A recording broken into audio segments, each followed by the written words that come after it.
And the entities that the returning Davidic Messiah, Christ, is going to fight are pagan gods.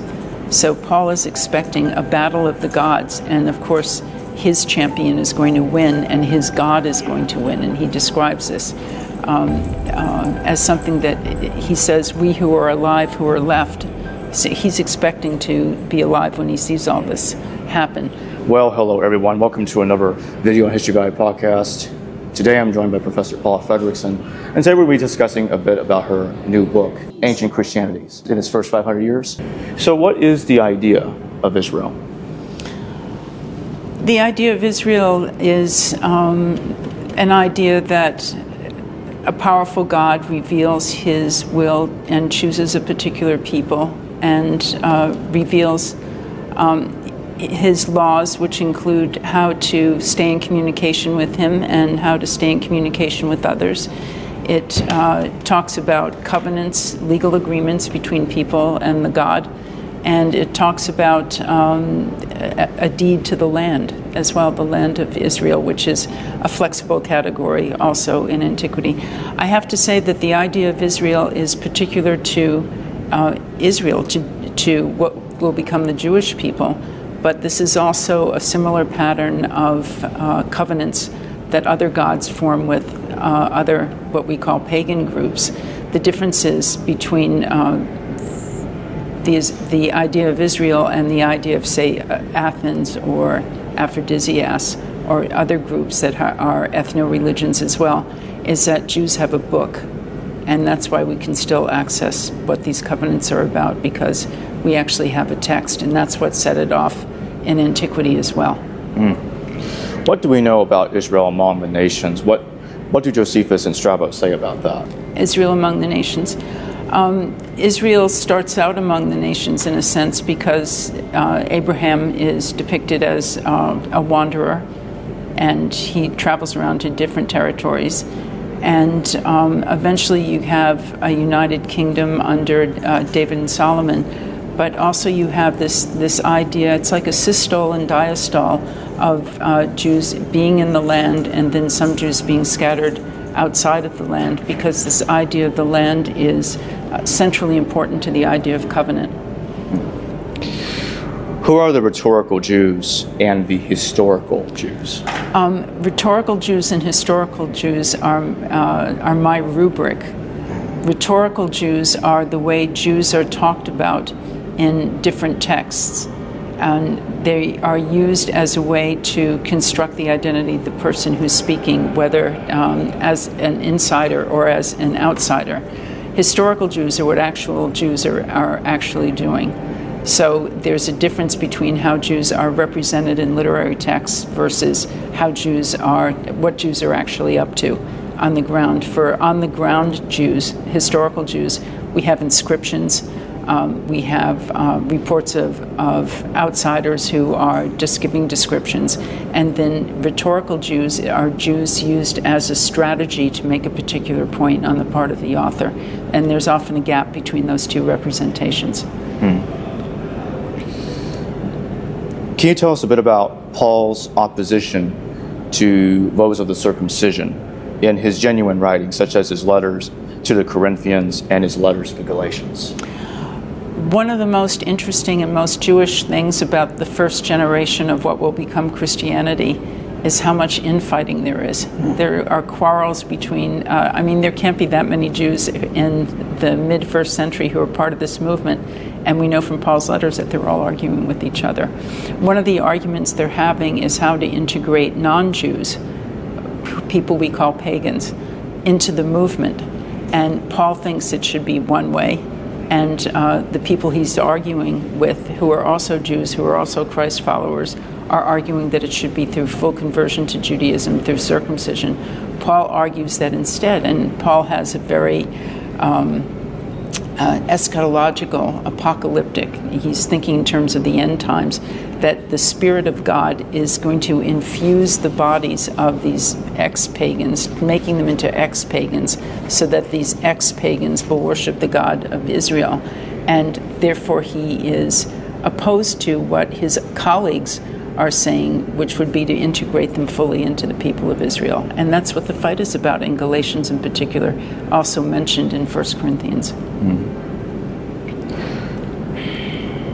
Does Paul see himself as God's messenger to the Gentiles? He certainly does. And when given the competition he has for that title, because there are lots of different messengers to Gentiles, he says he's the only one that's right. What was Christian leadership like in Paul's day? There was no Christian leadership in Paul's day because Christianity is a type of Second Temple Judaism in Paul's day. It doesn't become a movement that's split off from what we would consider Judaism visibly until the late 1st or early 2nd century. So there is no central leadership. Who are the women in Paul's assemblies, and what is different about how the pastoral epistles portray Paul's view of women? Paul says a number of different things about women. He, in Romans 16, talks about them as colleagues, fellow workers. He calls them patrons of the movement. They will host wandering apostles and so on. He also talks about women in the abstract in 1 Corinthians 7, where he advises that couples who are married in Christ not have sexual relations anymore. And he says, but if you absolutely have to, do it, okay, but I wish everybody were as I myself am, which is to say, celibate. And when you get to the Deutero-Pauline epistles, which are written, probably the earliest reference we have to the Deutero-Pauline epistles, the pastorals, is in the 2nd century already. So that means that this is a movement where this particular branch of it is no longer expecting the imminent end of the world, and the second coming of Christ is something that's about to happen. And what they're doing is domesticating the tradition and saying that women will, an overseer, an episkopos, a bishop, should be the husband of one wife, and that the women will be redeemed through childbearing. The historical Paul never talks about childbearing because he's not expecting another generation. How did 2 Thessalonians reconfigure Pauline eschatology of the 1 Thessalonians? Pauline eschatology means Paul's ideas about what's about to happen to wrap up history and for Christ to come back. In a sense, Christ has already come back because his spirit is inside of people in the community, Paul says. But there's going to be a historical coming back where Jesus returns as a Davidic Messiah. Davidic Messiahs are warriors. And the entities that the returning Davidic Messiah, Christ, is going to fight are pagan gods. So Paul is expecting a battle of the gods, and of course his champion is going to win and his God is going to win, and he describes this as something that he says, we who are alive, who are left. So he's expecting to be alive when he sees all this happen. When you get to 2 Thessalonians, there's been another whole introduction of a mythological cycle of a man of lawlessness showing up, of a terrestrial battle, as well as a cosmological celestial battle. And what it does is create a bigger gap in time between the voice of the author, who's a ventriloquist, right? He's pretending to be Paul. And when he says the end is going to come, what it does is push the end off by enlarging the drama. And who exactly is this son of lawlessness? I don't know.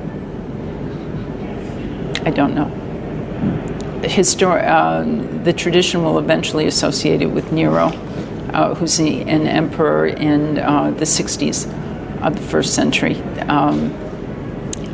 But it's just a reference to this evil human being who will stretch out the eschatological scenario. Do Ephesians and Colossians share a lot in common with 2 Thessalonians?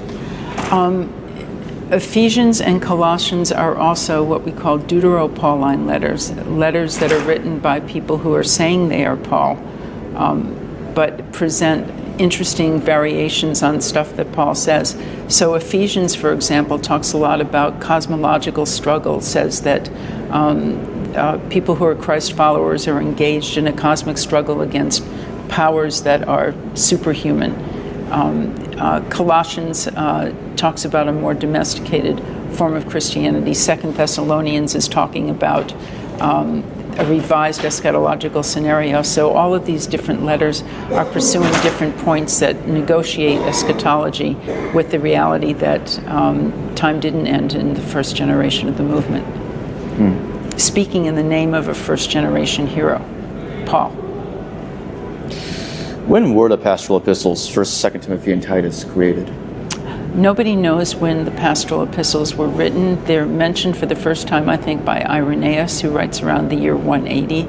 There's speculation that they might have been written against another Gentile Christian, whom we can identify as such by the 2nd century, Marcion, because Marcion is going with 1 Corinthians 7 and championing celibacy for Christians, and therefore the pastorals are championing marriage for Christians instead. So there's a kind of embedded counter-argument to those letters. What is the knowledge of God? Knowledge of God is a phrase common to pagan and Jewish and Christian writings, and it means about being in an immediate acquaintance with whatever God the person is engaged with, and so knowledge of God means knowing what that God wants you to do, knowing how to access that God on a friendly basis, knowing how to please the God, because if the God is pleased, then things are going to go well for you. So knowledge of God is in a sense a very practical package of information. What is Philo's logos, and how does Paul use a similar pattern to Philo? The logos is an interesting idea, originally pagan.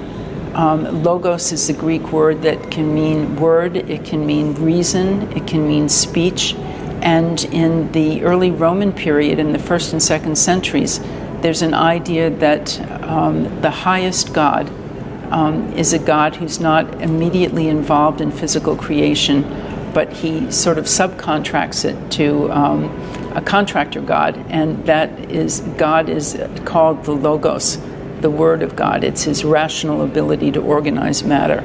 And that's how Philo uses the term. And of course, Logos will eventually be appropriated by Christian theologians and identified with Christ as his pre-incarnate career as the creator of the universe. On behalf of his Father, he's a contractor. Can you tell us a bit about the pre-Christian Christian persecutions? What I mean by pre-Christian Christian persecutions is that Paul talks about getting pushback from Roman governing authorities, as well as from synagogue authorities, as well as causing urban riots. So he's somebody who's upsetting the urban ecosystem when he comes into town and starts telling pagans to stop worshiping pagan gods. And he gets pressure for that because that's something that's socially, it upsets the apple cart socially, because people are always supposed to be in good relations with their gods. When was Jesus' second coming expected to happen? Depends on whom you ask. Paul expected it in his own lifetime. The author of 2 Thessalonians expected it after there was this other cycle of apocalyptic struggle. Eventually you'll get Christian traditions that calculate the age of the world and say that Jesus is going to come back in the year 6000 since the creation. So there's always some kind of calculation or expectation. Sometimes an earthquake or a plague will stimulate people to think that Jesus is coming back. So it's situational as well as a prophesied event, and what you try to do is match up the prophecy to what's going on currently. Do the Gospels, Revelation, and Paul share the same or different views regarding the second coming of Jesus? Different views. There's a much more elaborate, it's a grand opera in the book of Revelations. There's an awful lot that's going on. Whereas Paul is saying very simply that Christ is going to come back. The Gospels talk about the coming of the Son of Man coming back. How is time the orthodoxy's enemy? I said that orthodoxy is compromised by the passage of time, because what's meaningful to people in one historical period is heresy to people in another historical period. For example, in the 3rd century, a very important theologian, Origen, talks about the resurrection of the body, meaning just the spiritual body, not the fleshly body. The fleshly body is quite definitely something that's shed, and it's the spiritual body that arises.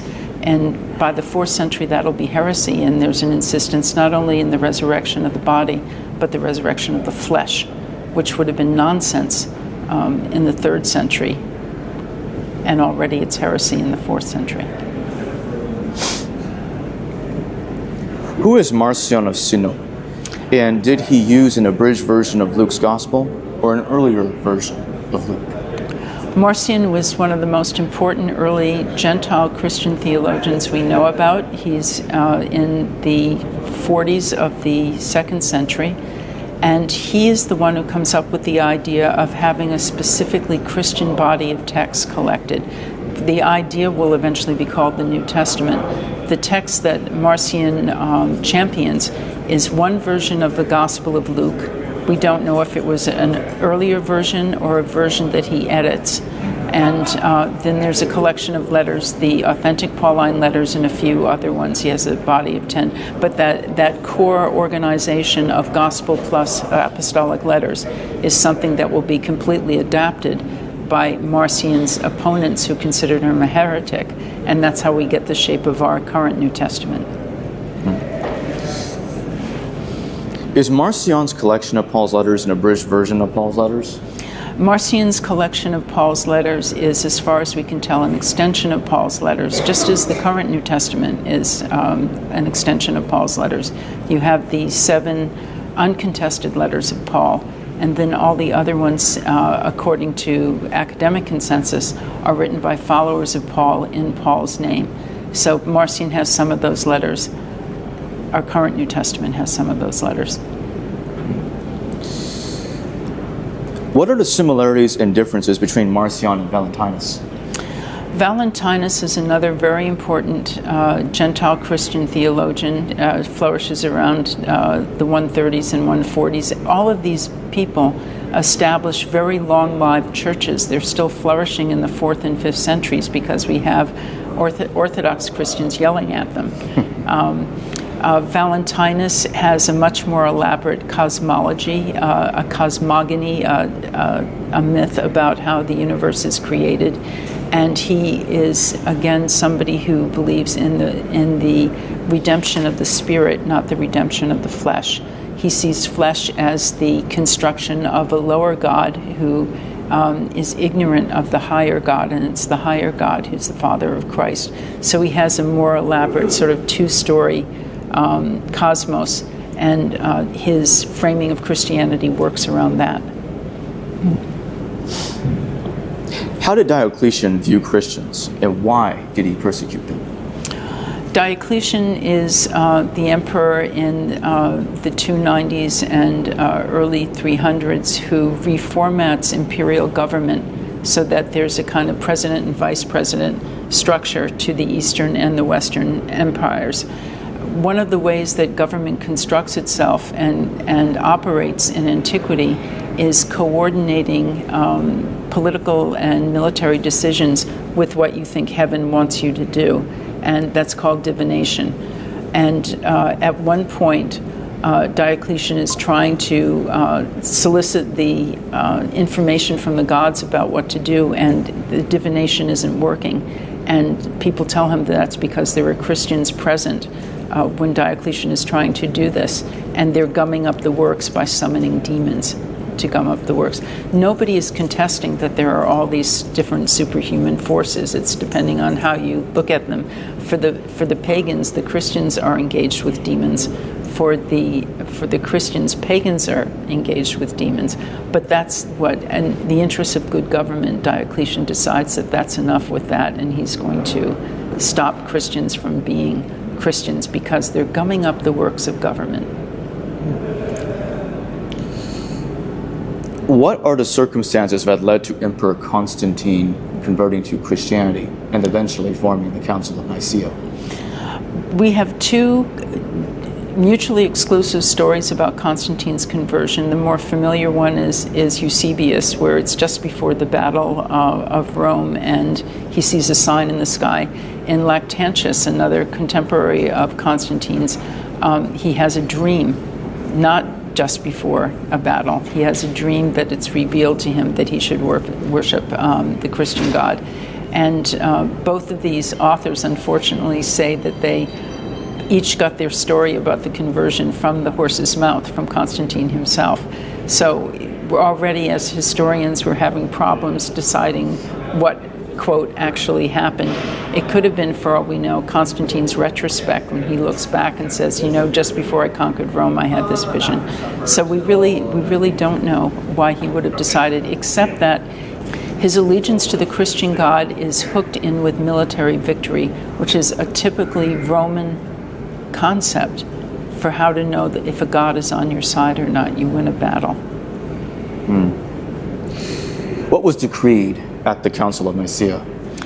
Nicaea was an experiment of getting as many bishops in a room together as you possibly could and having them hand out, simplify complicated theology into a statement that's almost like bullet points by comparison. So part of the object of the Council of Nicaea was to decide on what the relationship is between Christ and God the Father. And one of the things was, what's the status of clerical celibacy? Can bishops be married? Well, the Deutero-Pauline said they must be married. And then by this point, asceticism, celibacy, is becoming a higher order of Christian behavior. So you have, what are we doing with all these married bishops? And that's one of the program items of the Council of Nicaea. Another program item is settling the calendar. When does Easter fall? Does it fall around Passover, which is a lunar calendar, or does it fall elsewhere, a solar calendar? So it's trying to decide the liturgical calendar. And what Constantine's trying to do is try to get everybody on the same page. And they manufacture a creedal statement, which doesn't really become Roman policy until the 380s with Theodosius I. But it begins to set the paradigm for the imperial government deciding what orthodoxy is. When was the term pagan invented? Pagan is a term for not us that was invented in the 4th century. And what it refers to is majority Mediterranean culture, because most people were worshiping Mediterranean gods. And what it does is it creates a third category. There are Christians, there are heretics. 4 categories. There are the right Christians, which are the Christians whom the writer agrees with. There are heretical Christians, which are Christians who got it wrong. There are Jews who are not Christians. And then there's this 4th group, which is everybody else, and those are the pagans. It's important because it becomes a legal category. Once you get the imperial government engaged in the business of declaring orthodoxy, the emperor has to know basically which churches to give the money to, and which religious cults are going to be tolerated or sponsored by the government. And pagans is a way to say, we're not giving it to these people who are worshiping those gods. And what is the Mediterranean matrix? The Mediterranean matrix really refers to the traditional Mediterranean culture. And it's the building blocks of all types of Christianity and Judaisms in this period, because this is the world that everybody lives in. So the concept of being in relationship to a god or trying to please a god is something that's universal in this period. Jews do it in one particular way, Christians do it in other ways, and the majority of the Mediterranean people are doing it in other ways, but they're all similar to each other because they're all part of the same culture. And in my closing question, how would you sum up the first 500 years of Christianity and the way that it ends and how it would affect and transform it later?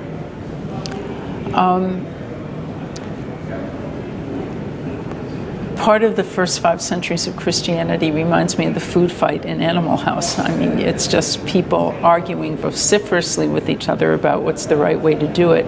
And the right way to do it is whatever the opinion is of the writer whose text we happen to still have, who talks about it. So it's a period of energetic diversity. It's a period where different Christians are doing all sorts of different things. And you also have diversity within ostensibly the same silo, because a bishop will be yelling at his own congregation about, wait, don't do it like this, do it like that. You've got to stop having keg parties at the gravesites of the saints. You shouldn't be doing this. And of course, you shouldn't be going to magicians. You shouldn't be using amulets. And these are people who are ostensibly in the same church. So there's variety. There's variety all the way through. One of the goals of the imperial government is to try to tamp down some of that variety, and it doesn't work, because we know we have diverse Christian churches that exist well after the fall of the Roman Empire in the West. I'd like to remind everybody to go get Ancient Christianities. The link to purchase the book is in the description below and in the pinned comment below, so you can check it out, get the free affiliate link there and purchase the book there, get it on Kindle or paperback from Amazon. Anyway, thank you for joining me today, Professor Paula Fredriksen. Thank you very much for having me. Hello viewers, thanks for watching this video from the History Valley YouTube channel. Please don't forget to subscribe and hit the notification bell. And if any of you wish to further support this channel, please consider checking out this channel's Patreon page and becoming a patron, and or donate through PayPal or through Super Chat during a live stream. Thank you.